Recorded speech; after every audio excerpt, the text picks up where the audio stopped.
Dans le domaine des sciences du vivant, il existe une discipline appelée biologie moléculaire. La biologie moléculaire a pour but d'étudier le fonctionnement de la cellule au niveau moléculaire, mais désigne aussi toutes les techniques de génie génétique, soit les techniques permettant de manipuler l'ADN.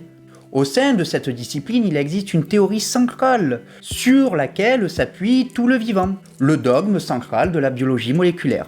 Bienvenue au Bureau des sciences et voyons ensemble qu'est-ce que le dogme central de la biologie moléculaire. La première apparition de ce terme est en 1958, énoncé par Francis Crick, qui a été récompensé par le prix Nobel de physiologie ou de médecine en 1962 pour sa découverte conjointe avec James Watson et Maurice Wilkins de la célèbre structure de la molécule d'ADN. À ce moment, le terme dogme est parfaitement approprié, car il signifie une hypothèse, soit le fait qu'il n'y a aucune preuve établie pour ce dernier. Or, de nos jours, il faudrait parler de théorie, parce que ce concept a été prouvé comme étant vrai, et adopté par l'ensemble de la communauté scientifique. Donc on devrait parler plutôt de théorie centrale de la biologie moléculaire.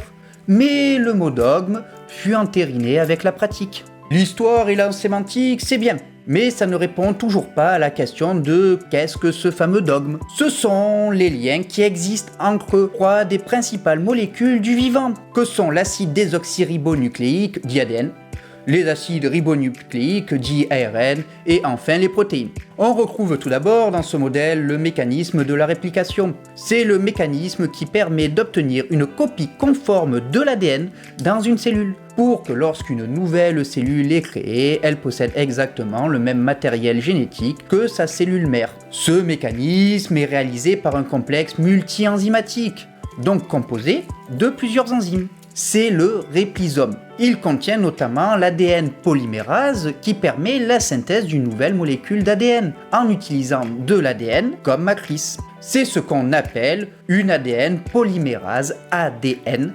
dépendante. L'étape suivante essentielle dans la biologie moléculaire est la transcription. Ce mécanisme permet de faire le passage de l'ADN vers les différents ARN. Plus précisément, ce sont les gènes qui soit les portions d'ADN qui comportent de l'information qui sont transcrites en ARN. Cette synthèse des molécules d'ARN se fait par l'intermédiaire d'une enzyme qui porte le nom d'ARN polymérase. Bien sûr, il existe différents types d'ARN déterminés par leur utilisation qui, elle, est codée par l'ADN.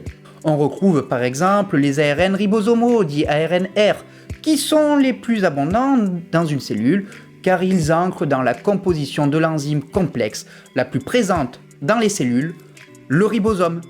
Cette machinerie est celle qui réalise l'étape suivante, la traduction. Cette troisième étape permet le passage d'une molécule d'ARN messager, abrégé ARNM, à une protéine. L'information de la séquence en acides aminés, les briques des protéines, est codée par l'ARN messager. Cet ordre est déterminé par les codons qui sont des triplets de nucléotides, dits NTP, les briques de l'ARN messager pour un acide aminé, un à plusieurs codons correspondants. Cette concordance est ce qu'on appelle le code génétique, qui est souvent représenté par un tableau à croisant créé, tableau que voici. Et oui, les scientifiques font genre, ils le connaissent par cœur. Mais ils l'ont tous scotché à leur bureau.